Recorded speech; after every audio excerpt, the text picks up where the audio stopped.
الحمد لله رب العالمين له الحمد الحسن والثناء الجميل وأشهد أن لا إله إلا الله وحده لا شريك له يقول الحق وهو يهدي السبيل وأشهد أن محمدا عبده ورسوله صلى الله عليه وعلى آله وأصحابه والتابعين لهم بإحسان إلى يوم الدين أما بعد. There's a few points I organized inshallah ta'ala and I wanted to share with you all بإذن الله الكريم when it comes to Hifdh and memorization. So it's something over the years that I collected for my teaching towards my children and for my own memorization of the Qur'an.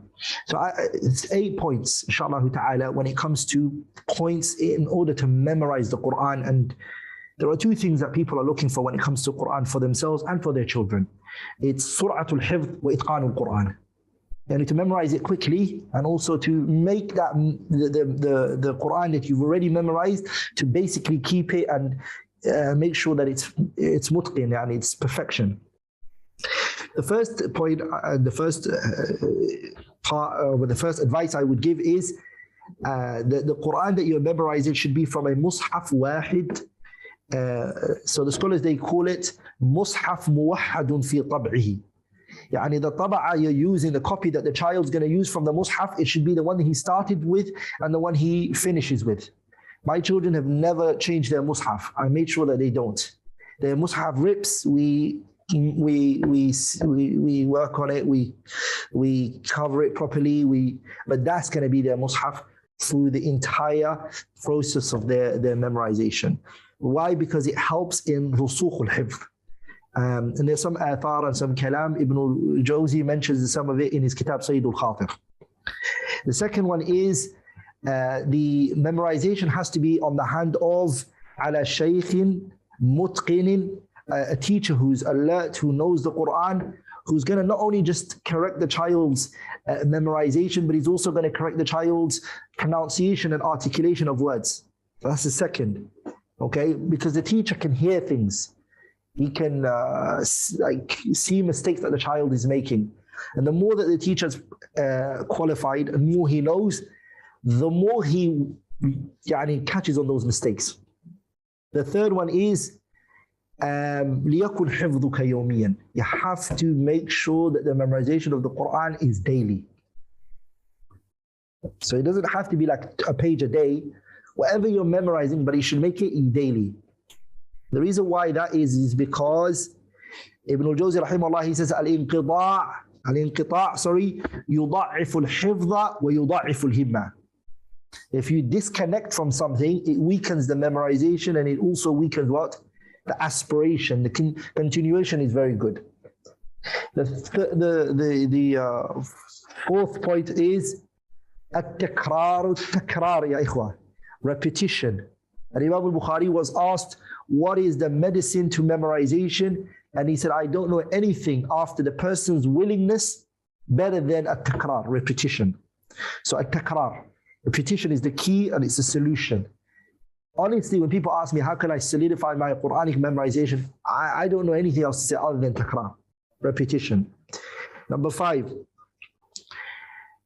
let the memorization start from Surah An-Nas ila Surah Al-Baqarah. That tariqah is the best. Especially the child, he learns quickly to finish surahs from surahs to surahs, because why is the Quran even categorized into surahs? Is when the human feels like he accomplished something and he finished a surah and he's moving to the next, it feels good for the child. I've seen it with my children. Once they finish a portion and they go to the next surah, they like it. I'm starting a new surah, Dad, did you know that? They'll tell you, so they're happy. So Surah An-Nas ila Surah Al-Baqarah, the scholars, they say Hifdhul Ibtida', that should be it. Like when it comes to Hifdhul Muraja'a, Baqarah ila Nas. When you do Muraja'a, it should start from Baqarah to Nas. But when you're starting the memorization of the Quran, whether you're young, whatever you are, start from Surah An-Nas ila Surah Al-Baqarah. Number 6 is إِذَا ضَاقَ الْوَقْتُ. If there's not much time for memorization, for anything new, so if you're in a situation where time is restricted and you have to choose between learning something new or revising, my advice is muraja'a. What you've already memorized is more important than something new. So if I see my child, what is memorized before is weak, I like to stop. I love stopping. And we're going to do muraja'a. Going forward and just forward and forward and forward is, without keeping strong what you memorize, is not of a lot of benefit. Number 7. The second 7 point is لا تنتقل من حفظ إلى حفظ. Don't move from one hifdh to another hifdh. What do I mean by that? Don't move to a jadid unless you solidify the past. Okay, which is what I've already kind of mentioned in the 6th point. And the 8th and final point, inshallah ta'ala, is don't feel heartbroken if the child is still weak after the first time he finishes the Qur'an. Anybody who's memorized the Qur'an and finished the Qur'an will know that their first memorization wasn't that strong. That's why the scholars, they call it Hifdh Tajmi'. You just compile the Qur'an. You haven't really memorized it properly. And that's why Marhalatul Tajmi', that stage of just all the Qur'an, is going to be da'if. So when your child says, I finished the Qur'an, and you can still see mistakes, don't worry. He's going to start feeling like he's finished the Qur'an on the 4th and the 5th time. That's in terms of principles and rulings I wanted to mention here. Now I want to mention the second point, which is مقدار الحفظ اليومي. How much should a child memorize every day? Okay, that's what a teacher should appoint the child. This is not a test. This is not a competition. He's not racing with anybody. Allah hasn't made the people's hifdh the same. Someone's hifdh is very strong, another one is hifdh is very weak. So it changes from one person. And I initially started my children with half a page, and we made our way from there. So we started with half a page and we made our way up. But if a child is memorizing a page, that's decent, that's good. That's not very bad, as some people may say. It's decent, it's all right. The more the better. But if he's doing a page a day, that's good. But that page has to be mutqin. And very well, he has to read it to you. Of course, he's a child. He's going to forget it after a few months later. He's going to forget again. Your job is just to keep going over it again and again and again. The second point I want to say is, my advice is don't increase the child's hifdh more than 2 pages. It's one of the things I did wrong. It's one of the mistakes that I did. I was going fast to finish it, so I got 4 pages, 5 pages squeezed in. That's not a good advice. I realized, لا تزد, don't increase from صفحتين to صفحة, because there's it's no race. And these are just personal advices, because the scholars, there's a qaida I came across, من حفظ سريعا نسي سريعا. That's the qaida. Anyone who memorizes fast forgets it fast. Last point, inshallah ta'ala, and then we can take the Q&As, inshallah ta'ala, whatever's left over.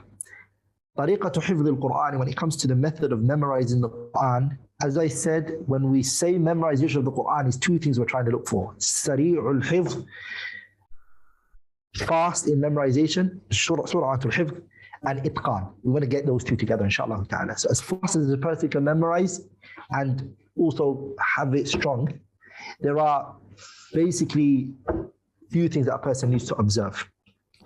The first thing we have to keep in mind is that the Quran is divided into 2 when it comes to memorization. Ayat which are known as ayat mutashabiha. Ayat that are look-alike. Those are tricky. And ayat which are not mutashabih. They don't resemble one another. A person who memorizes the Quran, what tricks him a lot and catches him off guard is the ayat which are mutashabiha. I think that could be another discussion in another time, how to do it. There's a lot of people who've now started to buy books that have all of those ayat mutashabih and they try to memorize it from it. I'm anti that. I'm not for that. I like the ayat mutashabih to be learned from the Quran yourself. You start picking up those ayat mutashabih. So you're reading Surah Al-Qasas and you see the story of Musa alayhi salam be mentioned here. It's similar to Surah Al-Taha, وهكذا. Surah Al-Sad is mentioning the story of Iblis, and then Surah Al-A'raf is also mentioning the story of Adam and Iblis, and Surah Al-Baqarah is also mentioning it, and so then it resembles one another. I like to see it myself and I pick up the differences. I think that's but like in one time being given the entire ayat, mutashabiha ayat that look alike, and you're told to memorize it as a list, it doesn't last long. But again, it changes from one person to another. So these are the steps I took with my kids when it came to the method of memorizing the Quran. Each ayah, I made them read it 20 times. So for example, the child reads Alhamdulillahi Rabbil Alameen, Alhamdulillahi Rabbil Alameen. He reads it 20 times looking at the Mus'haf. Now when he reads it 20 times looking at it from the Mus'haf, I put my hand on it and I say, hey, read it now from memory. So my son or my daughter, she reads it from memory 20 times. And then I now say, okay, let's move on to the next ayah. Look at the ayah again, read it 20 times from the Mus'haf. Let me hear it 20 times.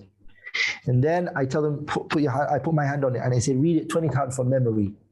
If it happens within those 20 times, if they do one time mistake, we have to read it again from looking 20 times.